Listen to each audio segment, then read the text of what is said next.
علیکم ورحمۃ اللہ وبرکاتہ۔ بسم اللہ الرحمن الرحیم۔ الحمد للہ رب العالمین والعاقبۃ للمتقین والصلاة والسلام علی سید الانبیاء والمرسلین سیدنا و امامنا و نبینا محمد وعلی آلہ واصحابہ ومن والائہ اجمعین، اما بعد۔ ہم نے لیکچر نمبر 11 کے اندر یہود کے کچھ اوصاف قرآن سے بتائے تھے کہ یہ لوگ اللہ کی گستاخی کرنے والے ہیں، نبی کریم صلی اللہ علیہ وسلم کے متعلق یہ بکواسیات کرنے والے ہیں، یہ اللہ کی آیات کا کفر کرنے والے ہیں، انبیاء کو قتل کرنے والے ہیں، اللہ کے فیصلوں سے اعراض کرنے والے ہیں، اللہ کے وعدوں سے اعراض کرنے والے ہیں، اللہ کے کلام کے اندر یہ تحریف کرنے والے ہیں، یہ تکبر کرنے والے ہیں، یہ حاسدین ہیں، حسد کرنے والے ہیں، یہ حق اور باطل کو مکس کرنے والے ہیں، یہ ظالم ہیں، یہ سودی ہیں، سود کھانے والے ہیں، اور لوگوں کا مال ناحق کھانا اپنے لیے درست سمجھتے ہیں، اور یہ منافق ہیں، حرام خور ہیں، فساد دنیا کے اندر پھیلانا، جنگ کرنا، یہ ان کا کام ہے، یہ اسلحہ بیچنے والے ہیں۔ اللہ نے ان کو دنیا کے اندر رہ کر گدھوں کی مثال ان کے ساتھ دی کہ یہ گدھوں کی سی ہے۔ مثل الذین حملوا التوراۃ ثم لم يحملوها كمثل الحمار يحمل اسفارا، کہ یہ جن لوگوں کو تورات دی گئی اور انہوں نے اس پر عمل نہیں کیا، ان کی مثال گدھے کی سی ہے جس پر کتابیں لدی ہوئی ہوں۔ تو جب یہ اتنا کچھ کرنے والے ہیں تو یہود کے اوپر کوئی اللہ کا عذاب نہیں آیا؟ ہمارے ذہنوں کے اندر یہی سوال آتا ہے کہ جب یہ یہود اتنے غلیظ ہیں، اتنے گندے ہیں، اتنی برائی کرنے والے ہیں، تو کیا ان پر کوئی اللہ کا عذاب نہیں آیا؟ تو آج ہم قرآن ہی کی روشنی میں ان کے اوپر جو عذاب آئے، ان کے اوپر جو اللہ کے عذاب آئے، ہم وہ ذکر کریں گے۔ پہلے تو اللہ رب العزت نے ان کے وعدہ خلافیوں کی، ان کی گستاخیوں کی، ان کی منحوسوں کی منحوسیت کی وجہ سے اللہ نے ان پر ذلت اور مسکنت اور اللہ کا غضب ان کے اوپر آیا۔ ضربت علیہم الذلۃ اینما ثقفوا الا بحبل من اللہ، سورۃ آل عمران کی آیت ہے، وحبل من الناس وباءوا بغضب من اللہ وضربت علیہم المسکنہ، سورۃ آل عمران کی آیت نمبر 112 ہے کہ ہر جگہ ذلت کی مار پڑی انہیں، اللہ یہ کہ اللہ کی پناہ میں یا لوگوں کی پناہ میں ہوں، اور یہ غضب الہی کے مستحق ٹھہرے، اور ان کے اوپر مسکنت، مسکینیت ان کے اوپر طاری کر دی گئی۔ کبھی آپ کو موقع ملے تو جو ہٹلر نے یہودیوں کے ساتھ کیا اس کو ذرا آپ دیکھیں گے نا تو آپ کو اس آیت کا مطلب سمجھ آ جائے گا۔ ان کی حالتیں یہ تھی کہ ان کے پاس قمیضیں تھی، شلواریں نہیں تھیں، وہ ان کو شلوار پہننے نہیں دیتا تھا، اور یہ حقائق کبھی بھی کسی بھی کتاب کے اندر سے آپ کو نہیں ملیں گی، لیکن کچھ تصویریں بولتی ہیں کہ اگر ایک جگہ پر 50 لوگ کھڑے ہوں اور ان کی تصویریں ہوں، 50 لوگ کھڑے ہوں ایک تصویر کے اندر اور ان میں سے کسی کی بھی شلوار نہ ہو، تو اس سے کیا مراد ہوگی؟ کہ سب کے پاس شلوار نہیں ہے؟ نہیں، سب کی اتار لی گئی ہے، اس سے یہ مراد ہوگی۔ اس نے یہ بھی کہا کہ میں نے جو 60 لاکھ یہودی مارے ہیں اور یہ چند لاکھ چھوڑے ہیں، یہ چند لاکھ اس لیے چھوڑے ہیں کہ دنیا جان لے میں نے ان کو مارا کیوں ہے۔ اب یہ جو آیت میں نے آپ کے سامنے پڑھی ہے، 112 نمبر آیت سورۃ آل عمران کی، اس آیت میں یہ ذکر کیا گیا ہے کہ یہودی ذلت سے کس طرح بچ سکتے ہیں۔ اس کی دو صورتیں ہیں، الا بحبل من اللہ، یا تو یہ اللہ کی پناہ میں آ جائیں، یعنی اللہ کے نیک بندے بن جائیں، وہ حبل من الناس، یا پھر یہ یا تو اسلام قبول کر لیں یا پھر یہ لوگوں کی پناہ کے اندر آ جائیں، یعنی جزیہ عطا کریں، ورنہ ان کے اوپر عذاب الہی کے یہ مستحق لوگ ہیں، ان کے اوپر عذاب آنا ہی آنا ہے، یہ کبھی بھی حکمران نہیں رہیں گے۔ یہ قرآن کی آیت کہتی ہے کہ یہ جتنے بھی طاقتور ہو جائیں، یہ جتنے ہی بڑے بن جائیں، جتنے ہی جدید بن جائیں، جو ان سے ہو سکتا ہے اس دنیا کے اندر رہ کر کر لے، اللہ نے کہہ دیا وباءوا بغضب من اللہ، یہ اللہ کے غضب کے ساتھ ہی لوٹیں گے۔ وَضُرِبَتْ عَلَيْهِمُ الْمَسْكَنَةُ، کبھی آپ نے 9 دولتوں کو دیکھا ہے جن کو نئی نئی دولت ملتی ہے؟ وہ شوخیاں مارتے ہیں، اور جو پیدائشی قسم کے امیر ہوتے ہیں، نواب زادے ہوتے ہیں، ان کو شوخی مارنے کی ضرورت نہیں ہوتی، ان کو پتا ہوتا ہے کہ ہم تو نواب ہی ہیں۔ تو یہ 9 طاقتیں ہیں، ان کو جو طاقت دی گئی ہے یہ مستعارن ہے، اداری ہے، ان کی اپنی نہیں ہے۔ یہ امریکہ کی طرف دیکھتے ہیں، یہ برطانیہ کی طرف دیکھتے ہیں، یہ جرمنی کی طرف دیکھتے ہیں، اور ان سب نے اپنا گند نکال کے یہاں فلسطین کے اندر بسا دیا ہے، اور انہیں ہمیشہ یہ ڈر رہتا ہے کہ ہمیں وہاں سے مارنا پڑ جائے، ہمیں وہاں سے مارنا پڑ جائے، ہمیں وہاں سے مارنا پڑ جائے، کیونکہ ان کو خود پتا ہے وباء بغضب من اللہ کے جو مستحق ہیں وہ ہم لوگ ہی ہیں۔ وَضُرِبَتْ عَلَيْهِمُ الْمَسْكَنَةُ، یہ ہمارے لیے ہی اتری ہے، یہ یہودی اچھے طریقے سے جانتے ہیں۔ یہی وجہ ہے کہ دنیا میں اگر یہودی قوم کو تھوڑا بہت بھی امن مل جاتا ہے، جب بھی امن نصیب ہوا ہے تو ہمیشہ دوسروں کی حمایت کی وجہ سے نصیب ہوا ہے۔ آپ کا کیا خیال ہے، اگر امریکہ اس کی مدد نہ کرے، برطانیہ اس کی مدد نہ کرے، جرمنی اس کی مدد نہ کرے، تو یہ فلسطین کے اندر آ کے بس جاتا؟ نہیں بس سکتا تھا۔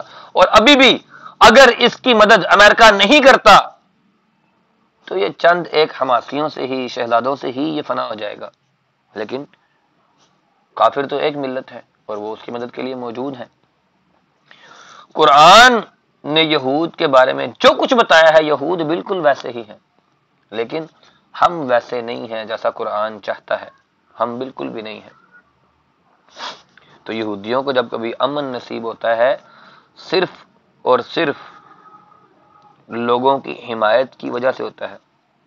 کہیں پر انہیں کسی اسلامی ملک نے امان دی ہے، کہیں کسی غیر مسلم طاقت نے ان کو حمایت دی ہے، کہیں ان کو عارضی طور پر نصیب امن ہوا ہے، جیسا کہ آج کل یہود کی حالت ہے۔ ان کو پتا ہے کہ اسرائیل ہمارا وطن نہیں ہے، ان کو پتا ہے کہ ہم مر بھی جائیں تو یہ اسرائیل، یہ فلسطین کی زمین، یہ قدس، یہ مسلمانوں کا ہی ہے اور مسلمانوں کے پاس ہی جانا ہے۔ اور ان کا جو آخری نجات دہندہ جس کا یہ انتظار کر رہے ہیں، دجال کا، یہ اس کے بارے میں بھی بہتر جانتے ہیں کہ یہیں پر یہ قتل ہوگا۔ اور ان کا یہ ایمان ہے کہ نبی کریم صلی اللہ علیہ وسلم کی ہر ایک بات سچی ہے، اس کے باوجود یہ اس کی تیاریوں میں ہے کہ ہم شاید وہ چیز پلٹا لیں۔ پھر ان یہودیوں پر اللہ کی لعنت ہے۔ سورۃ بقرہ کے اندر آتا ہے وَقَالُوا قُلُوبُنَا غُلْفٌ بَلْ لَعَنَهُمُ اللَّهُ بِكُفْرِهِمْ فَقَلِيلًا مَا يُؤْمِنُونَ۔ یہ لوگ کیا کہتے ہیں کہ ہمیں آپ کی بات سمجھ اس لیے نہیں آتی کہ ہمارے دلوں پر جو ہے نا وہ غلاف چڑھا ہوا ہے۔ بات یہ نہیں ہے کہ ان کے دلوں پر غلاف چڑھا ہے۔ قرآن کہتا ہے بَلْ لَعَنَهُمُ اللَّهُ، ان کے اوپر اللہ کی لعنت ہے، بِكُفْرِهِمْ، ان کے کفر کی وجہ سے، ان کے کفر کی وجہ سے، ان کے جھٹلانے کی وجہ سے، ان کی ڈٹائی کی وجہ سے اللہ کی لعنت ان کے اوپر ہے۔ فَقَلِيلًا مَا يُؤْمِنُونَ، بہت کم ہیں ان میں سے وہ لوگ جو ایمان لاتے ہیں۔ اور پھر ان پر جو اللہ کا عذاب ہے، ان پر جو اللہ کی پکڑ ہے، یہ کوئی لمیٹڈ ٹائم کے لیے نہیں ہے، یہ قیامت تک کے لیے ہے۔ وَإِذْ تَعَذَّنَ رَبُّكَ لَيَبْعَثَنَّ عَلَيْهِمْ إِلَى يَوْمِ الْقِيَامَةِ وَمَن يَسُومُهُمْ سُوءَ الْعَذَابِ۔ سورۃ اعراف کے اندر آیت نمبر 167 کے اندر اللہ تعالیٰ فرماتے ہیں، اور یاد کرو کہ جب تمہارے رب نے اعلان کر دیا کہ قیامت تک برابر ایسے لوگ بنو اسرائیل پر مسلط کرتا رہے گا جو ان کو بدترین عذاب دیں گے، اور آج کل ان کے اوپر حماس کے شہزادے مسلط ہیں۔ وہ اسرائیل والے اس بات سے پریشان ہیں کہ تمام تر جدید ٹیکنالوجی کے باوجود یہ میزائل آ کے پھٹے کیسے۔ وہ تو بیچارے بہت ہی اعلیٰ قسم کا ڈیفنس نظام لگا کر بیٹھے تھے کہ جس کی وجہ سے کبھی بھی کوئی میزائل وہاں پر آ سکتا ہی نہیں تھا، آتا بھی تو فضا میں پھٹتا، یا آتا بھی تو ایک بانس کی طرح گر جاتا، وہ پھٹ نہیں سکتا تھا۔ تو یہ پھٹ کیسے رہے ہیں؟ لیکن اللہ رب العزت نے جو قیامت تک ان کے اوپر ذلت اور رسوائی رکھی ہے، یہ ان کو ملنی ہے، کبھی کسی کے ہاتھوں ملے گی، کبھی کسی کے ہاتھوں ملے گی، اور پھر صرف دنیا کے اندر ہی نہیں، دنیا میں ذلت اور رسوائی، اور آخرت میں عذاب عظیم کا وعدہ ہے ان کے ساتھ اللہ کا۔ سورۃ مائدہ کے اندر آتا ہے، آیت نمبر 41 ہے، اولئک الذین لم یرد اللہ ان یطہر قلوبہم لہم فی الدنیا خزی ولہم فی الآخرۃ عذاب عظیم، کہ یہ وہ لوگ ہیں جن کے دلوں کو اللہ تعالیٰ نے پاک کرنا نہیں چاہا، اللہ نے نہیں چاہا ان کے دل اب پاک ہو جائیں، اللہ کو پتہ یہ ہڈ حرام لوگ ہیں، یہ خبیث لوگ ہیں، یہ گندے لوگ ہیں، اللہ نے ان کے دلوں کو پاک کیا ہی نہیں، اور ان کے لیے دنیا میں رسوائی ہے اور آخرت میں عذاب ہے۔ آپ سوچ لیں کہ اتنی جدید ٹیکنالوجی ہونے کے باوجود، اتنا کچھ ہونے کے باوجود ان یہود کو ایک چھوٹی سی جماعت دلیل کر رہی ہے، اور پھر ان کے دلوں میں رحم نہیں ہے، ان کو اپنے اوپر بھی رحم نہیں آتا، ان کو پتا ہے اللہ کا وعدہ جہنم کا ہمارے ساتھ حق ہے، پھر بھی انہیں رحم نہیں آتا۔ کیوں؟ ثم قست قلوبکم من بعد ذلک فہی کالحجارۃ او اشد قسوۃ، کہ اللہ کی نشانیاں دیکھنے کے بعد بھی تم لوگ ایمان نہیں لائے، آخرکار تمہارے دل سخت ہو گئے، وہ پتھروں کی طرح سخت ہیں، بلکہ وہ کئی دلوں کی سختی ان پتھروں سے بھی بڑی ہوئی ہے۔ تو پھر اس کا نتیجہ کیا ہوا؟ وَقَوْلِهِمْ قُلُوبُنَا غُلْفٌ بَلْ طَبَعَ اللَّهُ عَلَيْهَا بِكُفْرِهِمْ فَلَا يُؤْمِنُونَ إِلَّا قَلِيلًا، نتیجہ یہ ہوا کہ ان کے دلوں کے اوپر مہر لگ گئی۔ اللہ کہتا ہے کہ یہ کہتے ہیں کہ ہمارے دل غلافوں میں محفوظ ہیں، ہمارے دل خراب نہیں ہو سکتے، نہیں، اللہ نے ان کے کفر کے سبب ان کے دلوں پر مہر لگا دی ہے، ٹھپا لگا دیا، اس وجہ سے بہت کم ہوں گے جب یہ ایمان لے آئیں گے۔ اور پھر یہ نہیں ہے کہ یہ آپس میں بڑے سچے ہیں، نہیں، ایسا نہیں ہے کہ مسلمانوں کے خلاف ہیں تو عیسائیوں کے بڑے دوست ہیں، یا ہندوؤں کے بڑے دوست ہیں، یا نازیوں کے بڑے دوست ہیں، نہیں، اللہ تعالیٰ کہتا ہے وَأَلْقَيْنَا بَيْنَهُمُ الْعَدَاوَةَ وَالْبَغْضَاءَ إِلَى يَوْمِ الْقِيَامَةِ، سورۃ مائدہ کی آیت نمبر 64 ہے کہ ہم نے ان کے درمیان قیامت تک کے لیے دشمنی اور عداوت ڈال دی ہے۔ یقین کریں یہ یہودی خود بھی اپنے دوست نہیں ہیں، یہ آپس میں بھی بہت بڑے دشمنیاں کرتے ہیں، یہ عیسائی، یہ یہودی، یہ باقی جتنے بھی ہیں۔ 71 کے اگر آپ حال پڑھیں گے جنگ کے، تو جو انڈیا نے توپ کے گولے خریدے تھے وہ ابھی تک انڈیا کے اندر موجود ہیں بطور ویسٹ، کیونکہ انڈیا کے پاس جس کیلیپر کی توپیں تھیں انہوں نے اس سے 2 سینٹی میٹر گولے چھوٹے بھیجے جو کہ ان توپوں میں چلتے ہی نہیں تھے، اور بعد میں اس کا ریفنڈ بھی نہیں تھا۔ یہ کفار کا آپس میں تعلق ہے، لیکن یہ یہود قوم، یہ مسلمان کی بہت ہی بدترین قسم کی دوست ہے اور دشمن ہے، بہت بدترین قسم کی دشمن۔ کیوں؟ قرآن کہتا ہے لَتَجِدَنَّ أَشَدَّ النَّاسِ عَدَاوَةً لِلَّذِينَ آمَنُوا الْيَهُودَ وَالَّذِينَ أَشْرَكُوا، کہ یقیناً آپ اہل ایمان کی دشمنی میں سب سے زیادہ سخت یہود کو اور مشرکین کو پائیں گے۔ آپ دیکھ لیں آپ کی بغل میں انڈیا ہے، کتنی نفرت کرتا ہے آپ سے، اور یہ یہودی ہیں ہم سے کتنی دور ہیں، اتنی دور ہونے کے باوجود پاکستان ان کی آنکھ میں کانٹے کی طرح چبھتا ہے۔ کیوں؟ اور پھر صرف پاکستان ہی نہیں، تمام مسلمان جتنے بھی مسلمان ممالک ہیں، لیکن پاکستان کے بارے میں ہمیشہ ان کے اندر رہتا ہے کہ یہ کچھ نہ کچھ کر رہا ہے، کچھ نہ کچھ ہو رہا ہے، یہاں پر کچھ چل رہا ہے۔ ہمارے لیے ان کے باقاعدہ سسٹم چلتے ہیں کہ بھئی دیکھیں یہاں پہ کیا ہو رہا ہے۔ قد بدت البغضاء من افواہہم وما تخفی صدورہم اکبر، ان کی دشمنی تو خود ان کی زبان سے ظاہر ہو چکی ہے، لیکن جو کچھ یہ اپنے سینوں میں چھپائے ہوئے ہیں یہ بہت شدید تر ہے۔ لا يرقبون فی المؤمن الا ولا ذمۃ واولئک هم المعتدون، یہ تو کسی مسلمان کے حق میں کسی رشتہ داری کا اور عہد کا بھی بالکل خیال نہیں کرتے، زیادتی ہمیشہ انہی کی طرف سے ہوتی ہے۔ یہ اللہ کا قرآن گواہی دے رہا ہے۔ اور پھر مسلمانوں کے لیے حکم کیا ہے کہ یہود کو دوست مت بناؤ، ان کو دوست نہیں بنانا. خود اللہ نے ان کے بارے میں کہہ دیا. اللہ نے ہمارا دشمن دو لوگوں کو کہا ہے, ایک شیطان کو اور شیطان کے بعد یہود کو. بس ہمیں اور نہیں کسی کا بھی کہا گیا کہ اس سے دوستی نہیں کرنی یا یہ تمہارا کھلا دشمن ہے, بس یہ ان دونوں کے بارے میں کہا ہے. یا ایھا الذین آمنوا لا تتخذوا اليہود والنصارى اولیاء بعضهم اولیاء بعض ومن یتولهم منکم فانہ منہم. اے ایمان والو تم یہود و نصارہ کو دوست مت بناؤ, یہ تو آپس میں ہی ایک دوسرے کے دوست ہیں, اور تم میں سے جو بھی ان کو دوست بناتا ہے ان کا شمار اسی میں سے ہی ہے. اب اس آیت کے اندر آپ دیکھ لیں, آپ سمجھ لیں, اس کو پڑھ لیں, آپ کو مسلمان ملکوں کی ذلت کا احساس ہو جائے گا. کتنے مسلمان ممالک ایسے ہیں کہ جن کے یہودی اور عیسائی دوست نہیں ہیں. آپ یقین کریں, کل مجھے سویڈن سے ایک ہمارے ممبر کا میسج آیا, اس نے مجھے پنک سالٹ نمک کی اس نے مجھے ایک بوتل کی فوٹو بھیجی جس کے اوپر لکھا تھا product of Pakistan packed in اسرائیل.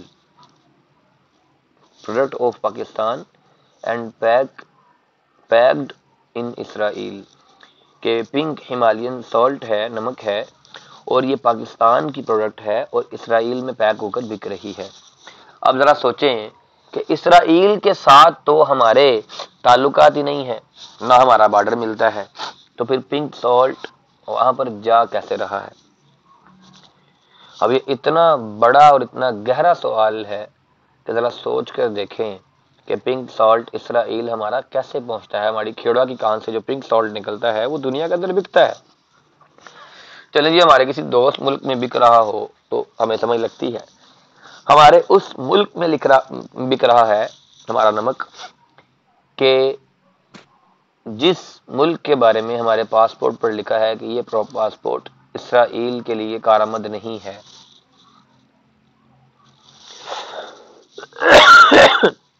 اب ذرا خود سوچیں کہ ہم کہاں پر کھڑے ہیں. ہمارے حکمران, ہمارا ایلیٹ طبقہ, ہمارے وہ اولیاء, ہمارے وہ ولی, ہمارے وہ حکمران, یہ ہمیں کہاں پر لے کر کھڑے ہیں اور ہم کیا کر رہے ہیں. اور پھر ہمیں کہا گیا کہ یہود کی خواہشات کی پیروی نہ کرو. وَلَن تَرْضَىٰ عَنْكَ الْيَهُودُ وَلَا النَّصَارَىٰ حَتَّىٰ تَتَّبِعَ مِلَّتَهُمْ قُلْ إِنَّ هُدَى اللَّهِ هُوَ الْهُدَىٰ وَلَئِنِ اتَّبَعْتَ أَهْوَاءَهُمْ بَعْدَ الَّذِي جَاءَكَ مِنَ الْعِلْمِ مَا لَكَ مِنَ اللَّهِ مِنْ وَلِيٍّ وَلَا نَصِيرٍ. کہ یہود اور نصارہ یہ ہرگز آپ سے راضی نہیں ہوں گے جب تک آپ ان کے مذہب کے مطابق ان کے تابع نہ بن جائیں. اور اے نبی آپ کہہ دیجئے کہ راستہ بس وہی ہے جو اللہ نے بتا دیا, ورنہ اگر اس علم کے بعد جو اے نبی آپ کے پاس آ چکا ہے آپ نے ان کی خواہشات کی پیروی کی تو اللہ کی پکڑ سے بچانے والا کوئی دوست اور مددگار آپ کے لیے نہیں ہوگا. لوگ سوال کرتے ہیں کہ مسلمان اتنی کثرت میں ہونے کے باوجود ذلیل کیوں ہیں؟ تو اس ایک آیت کے اندر اس کا ترجمہ موجود ہے. سورۃ بقرہ آیت نمبر 120 پڑھ لیجئے, آپ کو اس کو آنکھیں کھولیں, اپنے احساسات کو کھولیں اور پھر سمجھیں اس آیت کو کہ مسلمان ذلیل کیوں ہیں. وَلَئِنِ اتَّبَعْتَ أَهْوَاءَهُمْ بَعْدَ الَّذِي جَاءَكَ مِنَ الْعِلْمِ مَا لَكَ مِنَ اللَّهِ مِنْ وَلِيٍّ وَلَا نَصِيرٍ. کہ اگر ان کی خواہشات کی پیروی کرو گے نا تو کیا ہوگا؟ ان کی خواہشات کی پیروی کرو گے تو پھر اللہ سے بچانے والا تمہیں کوئی اور مددگار نہیں ہوگا, تمہارا کوئی دوست ایسا نہیں ہوگا جو تمہیں اللہ سے بچا سکے. پھر تو آج ہماری ذلت کی وجہ یہی ہے. ہم میں سے کون ہے ایسا جو یہود و نصارہ کی خواہشات کی پیروی نہیں کرتا؟ ویلنٹائن ڈے ہم مناتے ہیں, ٹیچرز ڈے ہم مناتے ہیں, کوئی ایسا دن لیبر ڈے ہم مناتے ہیں, 1 اپریل کو وہ کیا کہتے ہیں فول ڈے ہم مناتے ہیں, اپریل فول ہم مناتے ہیں. کوئی ایک ایسا دن بتا دیں جو ہمارا اپنا ہو. ہمیں تو اسلام نے صرف 2 عیدوں کے علاوہ کوئی دن دیا ہی نہیں ہے. مسلمان کی زندگی کے اندر تو اس طرح کے ڈراموں کا وقت ہی نہیں ہے. اس نے 5 وقت کی نماز پڑھنی ہے, اپنے رزق حلال کو کمانا ہے, اپنے بچوں کی تربیت کرنی ہے, اور انہیں معاشرے کے اندر ایک مفید فرد بنا کر معاشرے میں کھڑا کرنا ہے۔ اس کا بیٹا استاد ہو تو بہترین مسلمان ہو، ڈاکٹر ہو تو بہترین مسلمان ہو، اگر وہ انجینئر ہو تو بہترین مسلمان ہو۔ ہم کبھی اس پر کام کرتے ہیں؟ ہم کہتے ہیں کہ میرے بیٹے کا داخلہ کیمبرج میں ہو جائے، یہ میرا بیٹا پڑھنے کے لیے امریکہ چلے جائے۔ اچھا جی، امریکہ پڑھنے کے لیے جائے گا تو وہاں پر شیخ عبد القادر جیلانی نے پڑھانا ہے آپ کے بیٹے کو، وہاں پر مفتی تقی عثمانی صاحب کے لیکچر ہوتے ہیں۔ اگر وہ سویڈن پڑھنے کے لیے جا رہا ہے یا چائنا پڑھنے کے لیے جا رہا ہے تو وہاں پہ جو اس کو پڑھائیں گے وہ داتا گنج بخش پڑھائے گے جا کے وہاں پہ؟ وہ انہی یہودیوں اور انہی عیسائیوں کے درمیان پڑھ کے آئے گا، اور پھر آپ اس سے کہیں گے کہ جی آپ 5 وقت نماز پڑھیں، آپ پیر اور جمعرات کا روزہ رکھیں، اور آپ جو ہے وہ صدقہ کریں، خیرات کریں، تو وہ سوال کرے گا نا کہ بھی کیوں، میں کیوں کروں، میری حق کی کمائی ہے، میں کیوں لگاؤں اللہ کے راستے میں؟ وجہ یہ میں نے اپنی محنت سے کمائی ہے۔ کیا آپ نے یہ باتیں نہیں سنی؟ میں نے سنی ہے۔ کیوں؟ کہ ہم نے اپنے آپ کو، اپنے وقار کو، اپنے دین کو خود یہودیوں کے ہاتھوں میں بیچا ہے، خود۔ اور یقین کریں وہ عیسائی، وہ ہندو، وہ یہودی جو جس دین کو سمجھ کر مسلمان ہوئے ہیں، آپ یقین کریں وہ ہم سے بہت اچھے مسلمان ہیں۔ الجزائر کا واقعہ ہے کہ ایک سٹور میں ایک باپ پردہ خاتون جس نے مکمل صحیح شرعی پردہ کیا تھا، دستانے پہنے تھے، جرابیں پہنی تھی، کالا برقع پہنا ہوا تھا۔ ہمارے ہاں یہاں تو برقعے اتنے ڈیزائن والے آ گئے ہیں کہ اس کو اور کوئی فیشن کرنے کی ضرورت نہیں ہے عورت کو، کہ شیطان نے ایسا مزین کیا اس پردے کو کہ پردہ کرنے والیوں کو پلٹا دیا، اس کا برقع اتنا مزین کر دیا کہ لوگوں کی جو خواہش تھی وہ بڑھ گئی کہ بھی اس کے اندر کیا بلا جا رہی ہے۔ اسی چیز سے اسلام نے بچایا تھا، یا ایھا النبی قل لازواجک وبناتک ونساء المسلمین یدنین علیہن من جلابیبہن۔ آگے اللہ تعالیٰ نے کیا کہا ہے؟ ذالک ادنی ان یعرفن فلا یعذین، کہ یہ چھوٹی سی ایک کوشش ہے کہ تم پہچان لی جاؤ کہ یہ مسلمان عورت ہے، فلا یعذین، اور تمہیں کوئی تکلیف نہ دی جائے۔ اس کا کیا مطلب ہے کہ پہچان لی جاؤ؟ کہ یہ ایک مسلمان عورت ہے، اس کے پیچھے اس کا ایک غیرت مند باپ موجود ہوگا، اس کے پیچھے اس کا ایک غیرت مند بھائی موجود ہوگا، اس کے پیچھے اس کا ایک غیرت مند بیٹا موجود ہوگا، اس کے پیچھے اس کا ایک غیرت مند شوہر موجود ہوگا جو اس کی عزت اور اس کی حرمت کی خاطر یا تو میرا سر کاٹ دے گا یا اپنا سر کٹوا لے گا۔ اور ہم نے شیطان کے اس جھانسے میں آ کر اس نقاب جیسے، اس پردے جیسے، اس حجاب جیسے بہترین عمل کو اتنا غلیظ بنا دیا کہ جناب نیا سے نیا ڈرامہ نقاب کے اندر آ رہا ہے۔ یہ ایسے باندھ لیں، اتنا سر کے اوپر ایک نیا سر صرف دوپٹے سے بنا لیا جاتا ہے اور سینہ پورا ننگا، چھپانا کیا تھا؟ برقع پہننے والی کو کیا لگے کہ میں نے کیسا فیشن کرنا ہے؟ فیشن سے جان چھڑوانے کے لیے تو برقع پہنا تھا۔ اور ہم ان یہود و نصارہ کی ان خوشنما جمیلوں کے اندر اس طرح سے آئے کہ یا ایھا النبی قل لازواجک وبناتک ونساء المسلمین، اس کا کھانا خراب کر دیا۔ آپ کا کیا خیال ہے؟ سیدہ عائشہ اس طرح کا برقع پہننے والی تھی؟ سیدہ حفصہ، سیدہ میمونہ کیا اس طرح کا نقاب کرنے والی تھی؟ کیا سیدہ فاطمہ رضی اللہ تعالی عنہا اس طرح کا برقع پہننے والی تھی؟ کہ اللہ رب العزت نے مسلمانوں کی عورتوں کو ان 2 عظیم عورتوں کے ساتھ پکارا، نبی کی بیویاں اور نبی کی بیٹیاں، پھر تیسرا رتبہ کس کا رکھا؟ نساء المسلمین، مسلمانوں کی بیٹیوں کا۔ اگر ہمارا پردہ ان سے ملتا ہے تو ہم اس کے اندر شامل ہیں، ورنہ قرآن ہمارا انکار کرتا ہے کہ تم مسلمان ہی نہیں ہو۔ ادھر ادھر کی بات نہ کر، اپنا احتساب خود کر کے دیکھیں، ہم کون سی ایسی چیز ہے جو یہود و نصارہ کی خواہش ہو اور ہم نہ کرتے ہوں؟ ہماری شادیاں دیکھ لیں، ان کے ساتھ ملتی ہیں، ہماری فوتگیاں دیکھ لیں، ان کے ساتھ ملتی ہیں، ہمارے صدقے دیکھ لیں، وہ ان کے ساتھ ملتے ہیں۔ جی بچہ بیمار ہو گیا، سر پہ انڈا مار کے پھینک دے جی، صدقہ یہ کہاں سے آیا؟ یہ سر پہ مرغی مار کے پھینک دے جی، یہ صدقہ کہاں سے آیا؟ یہ کالا بکرا لے کے بانٹ دے جی، یہ کہاں سے آیا؟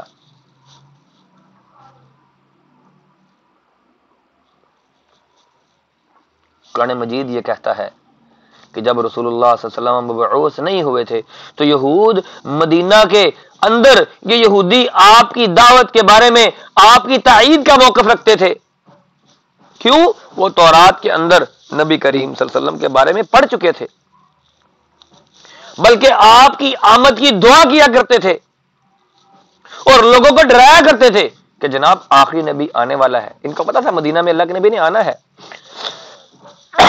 کیونکہ کمیونیکیشن گیپ تھا نا، ان کو پتا نہیں تھا کہ مکہ میں کوئی نبی بھی آیا ہے۔ وہ کہتے تھے کہ جی نبی آئے گا، کفر کا خاتمہ ہوگا، لیکن جب نبی کریم صلی اللہ علیہ وسلم بنو اسماعیل کی اولاد میں پیدا ہوئے، ان یہودیوں کے سینوں پر بس سانپ لوٹ گیا، پھر انہوں نے اپنا موقف تبدیل کر لیا اور نبی کریم صلی اللہ علیہ وسلم کی مخالفت شروع کر دی۔ اللہ کے نبی کو پہچاننے کے باوجود، حالانکہ اللہ قرآن کے اندر ان کے بارے میں کہتا ہے یعرفونہ کیعرفون ابناءہم، اے نبی آپ کو یہ ایسے پہچانتے ہیں جیسے اپنے بیٹوں کو پہچانتے ہیں، اور اپنے بیٹوں کو پہچان انسان کو اس کا بیٹا 1000 لوگوں میں بھی کھڑا ہو، ایک نظر مارے گا اور اپنے بیٹے کو نکال لے گا کہ یہ میرا بیٹا ہے۔ اس طرح سے یہ اللہ کے نبی کو پہچانتے تھے۔ اللہ کے نبی نے ان سے معاہدہ کیا، انہیں مسلمانوں کی طرف سے امن اور سلامتی کی ضمانت دی، ان کی مذہبی، ان کی معاشی، ان کی سیاسی، ان کو آزادی دی گئی۔ شرط یہ تھی کہ مسلمانوں کو نقصان نہیں پہنچانا، جاسوسی نہیں کرنی، اگر مسلمانوں کے اوپر حملہ ہو تو تم اس کی مدد کرو گے، اور غداری نہ کرنا، اور مسلمان تمہاری مدد کریں گے اگر تم پر حملہ ہوا تو۔ معاہدہ واضح تھا، یہود نے اس شرطوں کو قبول کر لیا تھا، لیکن تھوڑا سا عرصہ گزرا تو یہود اپنی جو فتنہ انگیز طبیعت ہے اس پر آ گئے اور طے شدہ جو شرائط تھی اس کی خلاف ورزیاں شروع کر دیں، خلاف ورزی۔ ایک تو دین اسلام کے بارے میں شکوک و شبہات پیدا کرنے شروع کیے، حق اور باطل کو خلط ملط کر کے حق چھپانے کی کوشش کی، اپنے ہاتھوں سے گڑا ہوا مذہب اسلام سے بہتر تصور کرنے لگے، اسلام کے شعائر کا مذاق اڑایا، اللہ اور اللہ کے رسول کے متعلق توہین آمیز کلمات کہے،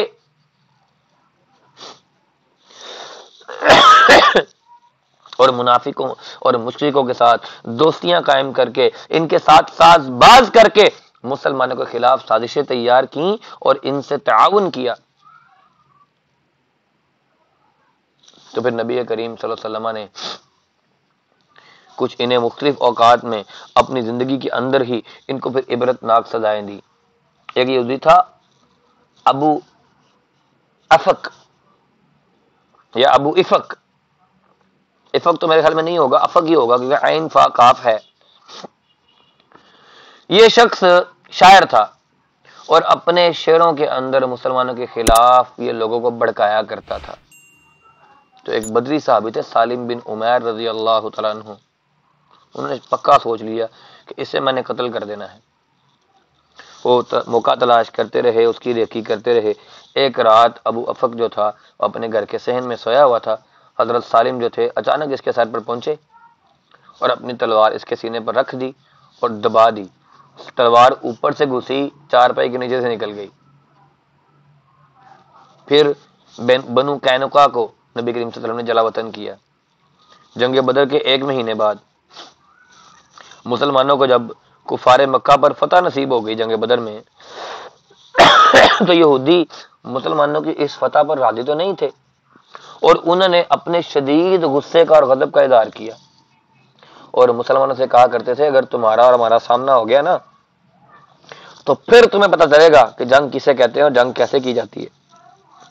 تو رسول اللہ صلی اللہ علیہ وسلم نے ان کے ارادے کو اچھے طریقے سے بانپ لیا اور ان کو ایک جگہ جمع کیا اور انہیں کہا کہ اپنے ارادے سے باز آ جاؤ۔ تو انہوں نے اللہ کے نبی صلی اللہ علیہ وسلم کو دھمکاتے ہوئے کہا کہ آپ کو کسی خوش فہمی میں مبتلا نہیں ہونا چاہیے، آپ اس قوم سے فتح یاب ہوئے ہیں جسے جنگی چالوں کا علم نہیں ہے، یعنی کفار مکہ۔ اگر ہم سے آپ کی جنگ ہوئی تو آپ یہ جان لیں گے کہ مرد کون ہوتے ہیں۔ کتاب ہے العون المعبود، اس کی جلد نمبر 3 کے اندر صفحہ 115 پر یہ قول موجود ہے۔ یہ یہودی قبیلہ مدینہ کے ہی رہنے والے تھے اور یہودیوں میں یہ سب سے زیادہ طاقتور قبیلہ تھا۔ یہ اپنے جو جنگ کا سامان تھا یہ خود بناتے تھے اور ان میں لڑائی کرنے والے کی تعداد تقریباً 700 تھی اور ان کا ایک خاص قسم کا بازار لگتا تھا جس میں یہ اپنا سامان بیچتے تھے۔ تو مسلمان عورت ایک دن وہاں پر اپنا سامان بیچنے گئی اور ایک یہودی شخص نے اس کی بے حرمتی کی۔ تو مسلمان سے اس کا وہ بے حرمتی کیا تھی، چلیں آج وہ بھی پردے کی بات پہلے ہوئی تو یہاں پہ بھی ذکر ہو جائے۔ اس یہودی بدبخت نے، خبیث نے کیا کیا کہ ایک کیل کے ساتھ اس عورت کا دوپٹہ پسا دیا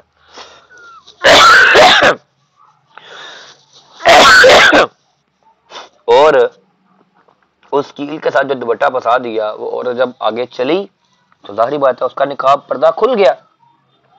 تو مسلمان سے یہ بے حرمتی برداشت نہ ہوئی، اس نے اس یہودی کو قتل کر دیا۔ یہ ابھی ہماری بات ابھی ہوئی ہے کہ پردہ دار خاتون کے پیچھے اس کا غیرت مند بھائی، بیٹا، باپ اور شوہر موجود ہوتا ہے۔ اب یہ مسلمان بھائی وہاں موجود تھا، اس عورت کا پردہ کھل گیا، اس نے آواز لگائی، یہ مسلمان گیا، اس نے جا کر اس یہودی کو قتل کر دیا۔ اب یہودیوں کے درمیان اور مسلمانوں کے درمیان جو تھی وہ کشمکش پیدا ہو گئی۔ اب کیونکہ وجہ یہودی خود تھے تو اس لیے رسول اللہ صلی اللہ علیہ وسلم نے فوج کے ہمراہ ان کے محلے کا گھیراؤ کر لیا۔ اب یہ محاصرہ 15 دن جاری رہا اور بالآخر یہودی عاجز آ گئے اور اپنے آپ کو، اپنے مال اور اپنے سامان سمیت مسلمانوں کے حوالے کر دیا۔ یہ کون تھے؟ جو کہتے تھے کہ جب ہمارے ساتھ لڑائی ہوگی نا تو پھر آپ کو پتہ لگے گا مرد کسے کہتے ہیں۔ جب ان مردوں کو مسلمانوں نے گھیرا تو پھر جناب انہوں نے کہا کہ جی ہم آپ سے لڑتے نہیں ہیں، ہم بھی آپ کے، ہمارا سامان بھی آپ کا، جو کرنا ہے آپ کر لیں۔ تو اس موقع پر پھر کیا ہوا؟ اس موقع پر یہ واٹس ایپ کی کال کب بند ہوئی ہے یا کس نے بند کی ہے؟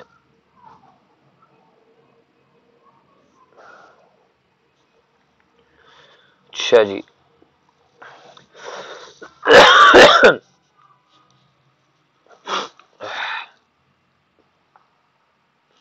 واٹس ایپ والوں کو میری آواز آ رہی ہے؟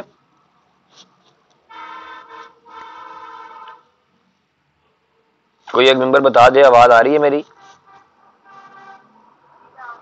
جی ٹھیک ہو گیا۔ پھر بنو قینقاع منافقوں کے سردار اور بنو قینقاع کے حلیف عبداللہ بن ابی نے اپنے حلیفوں کے حق میں سفارش کی اور اللہ کے نبی صلی اللہ علیہ وسلم کو کہا کہ آپ انہیں معاف کر دیں۔ بڑا اصرار کیا تو اللہ کے نبی صلی اللہ علیہ وسلم نے اس شرط پر انہیں معاف کیا کہ یہ مدینہ چھوڑ کر کہیں دور چلے جائیں، اور اس طرح سے یہودیوں کو نکال دیا گیا۔ پھر ان کا ایک اور سردار تھا کعب بن اشرف، یہ بھی یہودی شاعر تھا اور اپنے شعروں کے ساتھ اللہ کے نبی صلی اللہ علیہ وسلم اور آپ کے اصحاب کو برا بھلا کہتا تھا اور کافروں کو جنگ کرنے کے لیے آمادہ کرتا تھا۔ جب بدر کے اندر مسلمانوں کو فتح ہوئی تو یہ بڑے غصے میں آیا اور اس نے بہت سارے شعر کہے، مکہ بھی گیا اور کفار کے جو سردار تھے ان کو بھی جنگ کے لیے ابھارا، مسلمانوں سے انتقام لینے پر ابھارا۔ مدینہ واپس آیا تو مسلمان خواتین کے متعلق عشقیہ قسم کے شعر پڑھنے شروع کر دیے۔ یہ بڑی جو ہے نا اذیت کا باعث بنا۔ تو ایک دن نبی کریم صلی اللہ علیہ وسلم نے اس کے بارے میں صحابہ کرام سے پوچھا کہ کون ہے؟ جو مجھے اس سے نجات دلائے۔ تو محمد بن مسلمہ رضی اللہ تعالیٰ عنہ انہوں نے کہا میں ہوں اللہ کے رسول۔ تو نبی کریم صلی اللہ علیہ وسلم نے انہیں اجازت دے دی کہ اس کو قتل کر دیا جائے۔ تو اللہ کے نبی صلی اللہ علیہ وسلم سے اجازت ملنے کے بعد محمد بن مسلمہ رضی اللہ تعالیٰ عنہ وہ کوشش کرنا شروع کر دیا، اور اللہ کے نبی صلی اللہ علیہ وسلم نے اجازت لی تھی کہ اللہ کے نبی میں کوئی ہیلا بہانہ کر لوں، انہوں نے کہا جی کر لیں، کیونکہ جنگ کے اندر دھوکہ دینا اپنے دشمن کو یہ درست ہوتا ہے، اس میں کوئی غلط بات نہیں ہوتی۔ تو اللہ کے نبی نے انہیں اجازت دے دی، اور محمد بن مسلمہ اپنے ساتھیوں کے ہمراہ اس کے گھر گئے، اور کیونکہ انہوں نے کہا تھا مسلمانوں محمد بن مسلمہ نے کہ ہمیں کچھ قرض چاہیے، اور اپنے ہتھیار اس کے گھر میں گروی رکھ کے اس بات پر آمادہ ہو گئے کہ ہم آپ کو اپنے ہتھیار دیتے ہیں اور جناب ہمیں آپ قرض دے دیں۔ پھر یہ اپنے ہتھیار لے کے اس کے گھر گئے اور پھر اس کی گردن آرام سے سکون سے اتار دی۔ انشاءاللہ کل کے لیکچر میں ہم یہود کے اوپر جو مزید سختیاں اور عذاب جو گزرے ہیں وہ ہم انشاءاللہ کل کے لیکچر میں تذکرہ کریں گے۔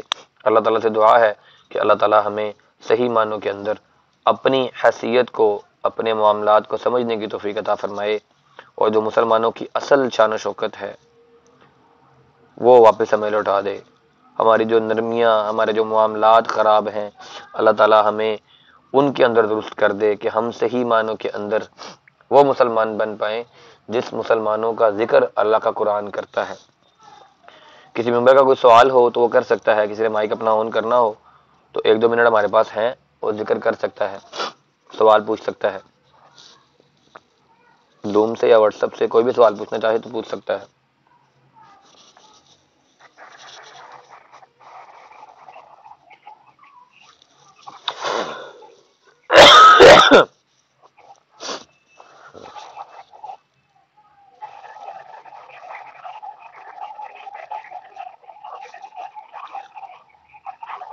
آپ کا مائک آن ہے لیکن آپ کی آواز نہیں آ رہی، اس لیے آپ کو میوٹ کر رہا ہوں۔ کسی اور نے کوئی سوال پوچھنا تو وہ کر سکتا ہے۔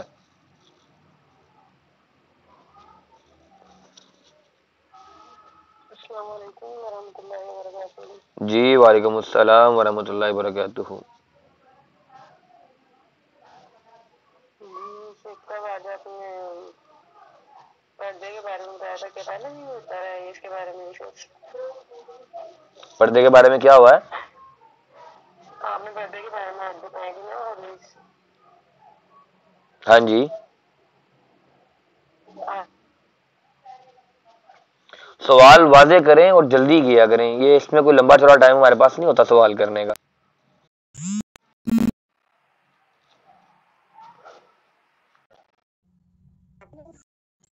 جی میں پوچھ رہی ہوں پہلے کہ